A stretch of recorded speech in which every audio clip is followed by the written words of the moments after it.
This morning we are tackling a chimney breast that has had some blown render. You can hear it's quite hollow.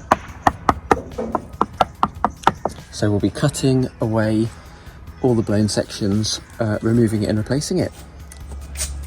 First thing we do, sheet everything down. So we've got electrical box under there, tiles, and we're working, bearing in mind we're working directly above all of this. So we'll be taping, sheeting everywhere we can access, and then giving the floor a nice covering as well, just for any little splashes and drops. And we will also be protecting higher up as well. It's been doing all the protection. We've got all this protection, it's just finishing off here. I've been working out what areas of this are blown, pencil lining them out, using a spirit level, nice square sections that I will then angle grind. This will make patching into the render much easier. You can hear that. So I've just gone a bit past basically until it, hear that, rock solid. Quite clear. So we'll cut away all the blown sections with an angle grinder first, then we'll get the demolition hammer out if we need to. Right, so you'll see we've done a bit of a makeshift scaffold to access this quite an awkward chimney. Yes, so we're going to cut out a section on that back side as well. And here, section here, and then all of this section here. So the issue with this chimney stack is it's letting in a lot of water. It's quite exposed. We're quite high up, as you can see. Gorgeous, gorgeous gardens. Really lucky to be working here today. And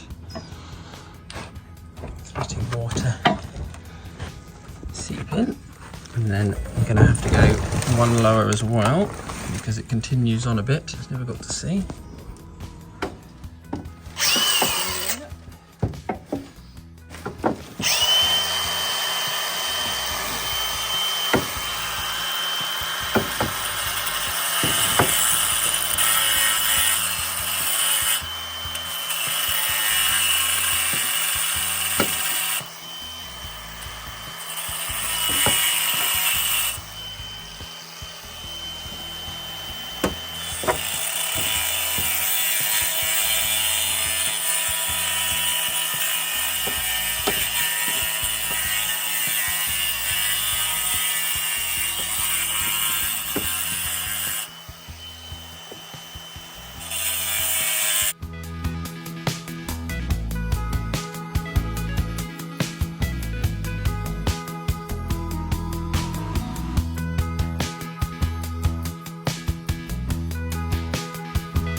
These cracks are now ready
going to use the bolster.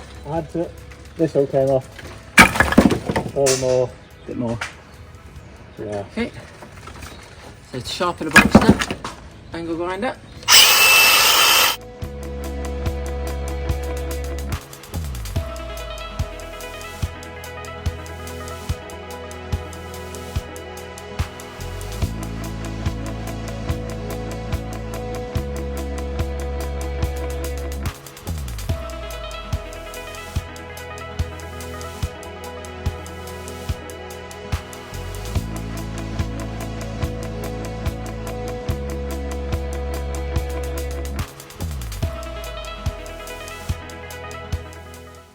When you hire these, they'll charge you £20 to sharpen that.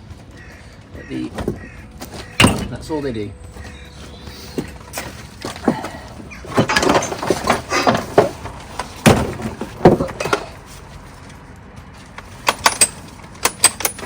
Lovely.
So this has all been thoroughly primed now, so it's all cut away.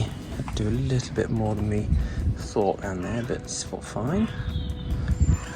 Now we'll let this dry. We're going to use some super tough glue in all these cracks, particularly you see there, along with meshing the render. It's very old property. It's had some movement over the years, but it's incredibly solid. And then there's some more minor crack repairs there that we're picking up as well, and the same relief below. Right, about ready to mix up now. This has all been primed and dried very nicely. It's actually turned out to be a gorgeous day. Super sunny. So we're going to get a scratch coat mixed up. Got the PVC beads ready to go. And you'll notice as well where we filled some quite cavernous cracks. We've just plugged it with some very strong glue. You don't have to do that. To be honest, it's not perhaps common practice, but I think it can't hurt. But it's also, we're going to be fibre meshing over the wrap around this as well, and that'll help as well. These slips, you can get them from most glazing companies and shops. A slightly thicker blade.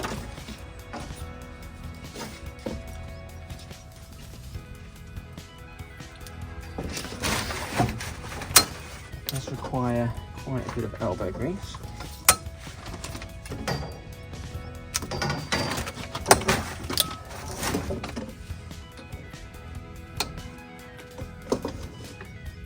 what can happen if you use the harder metal tin snips, this has a bit of a finer blade. If you use the thicker ones, it can actually break the plastic across here.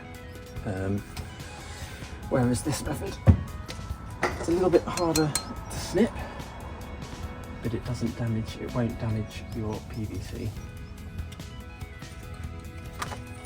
Look at that. You can cut right through the tip and it just cuts through it like butter. No split at all. Slide that up there. Okay, that's quite hard.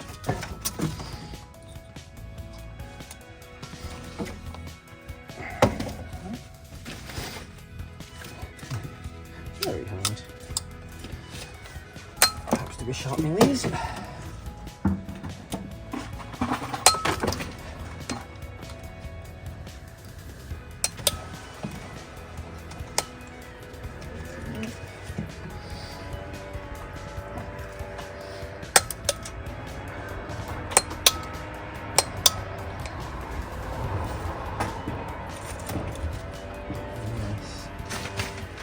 There, slide up there. That's ready to go. And we'll just wrap on the other side as well.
good coat on, reinforcement mesh buried nicely, and another coat on top. Now it's ready to have a scratch. This is very thick, so we're going to build this out.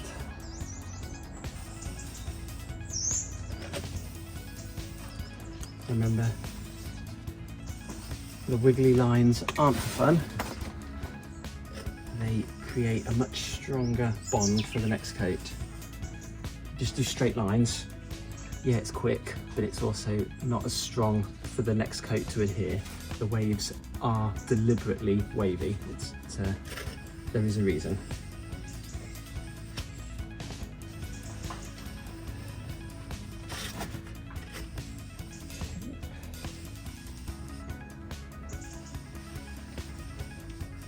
Also, when you scratch coat, you don't want to be scraping the brick underneath.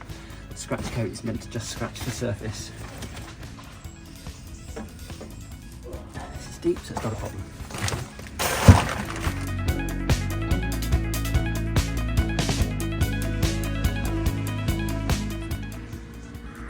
So this is all now scratched, built it out nicely, and here as well. Then of course the dodgy wall bits around here.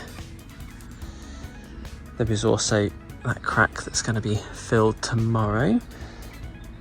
So I'm actually using one coat render, but I've had to build this out in layers because this was pebble dashed, then rendered on top of that. So there was 2 thick layers of render that were removed,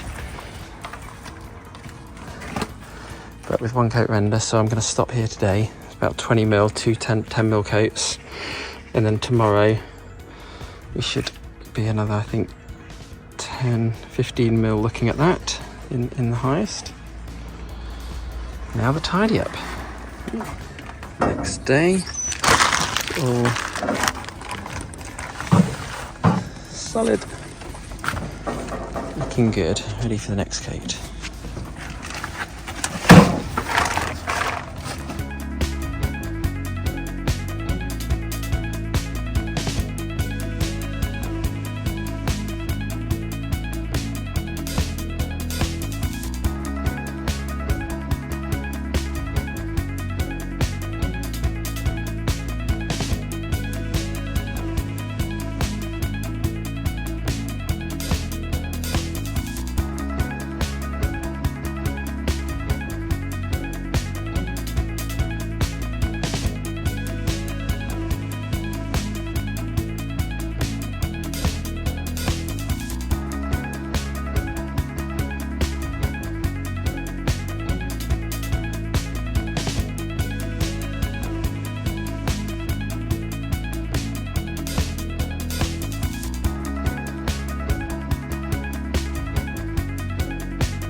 top coat is all on.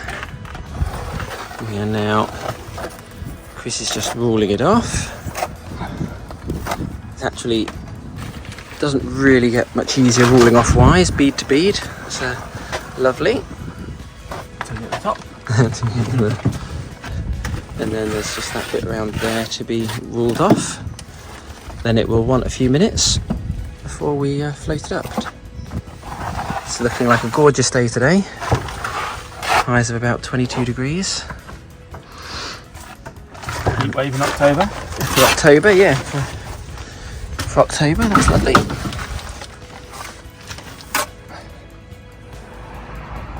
So this has had about half an hour and it's firmed up nicely. It's still got a bit of softness to it. See, we're quite high up, it's fairly warm. Now this one, however, that's in the shade, so that is a little bit wetter. Still not too bad though, it's firming up quite nicely. That's ready.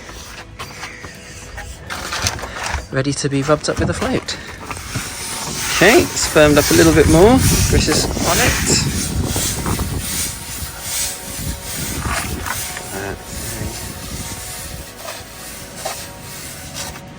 Nice there.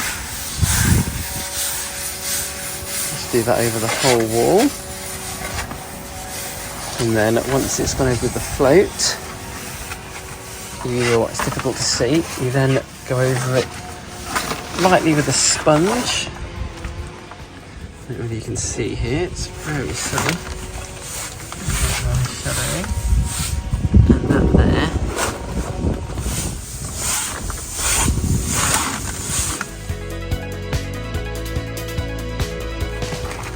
This is now sponging it. Just ever so lightly. Well, it depends how soft it is. This render's still not too, it's firm enough but not solid, so he's able to just put light pressure over it. If you let it pull in too much and go too hard, you will need a bit more water and a bit more pressure, but at this stage he's caught it just right. He's able to just go over it lightly with nice damp sponge.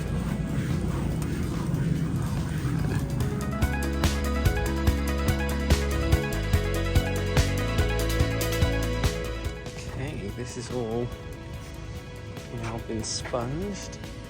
That crack has also been filled and sponged. So when you angle grind these cracks out, that helps create a large enough cavity for the render to actually sit inside and bond with the wall, so you can then rub it flat. Unfortunately, render is notorious for not patching in seamlessly, not like multi-finish plaster, not like internal, but when you know how to do it properly, you can get it pretty good. And once this is painted, it won't be very obvious at all. In fact, especially where the angle grind, where it's been angle grinded, that line there is very, I'm very happy with that. It's come out very nicely.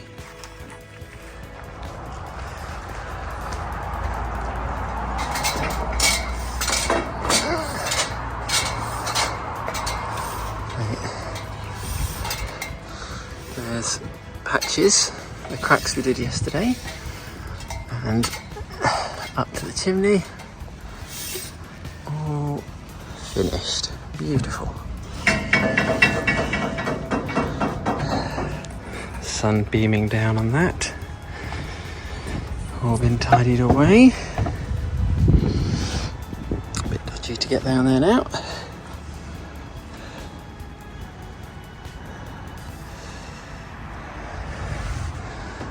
Chimney repaired.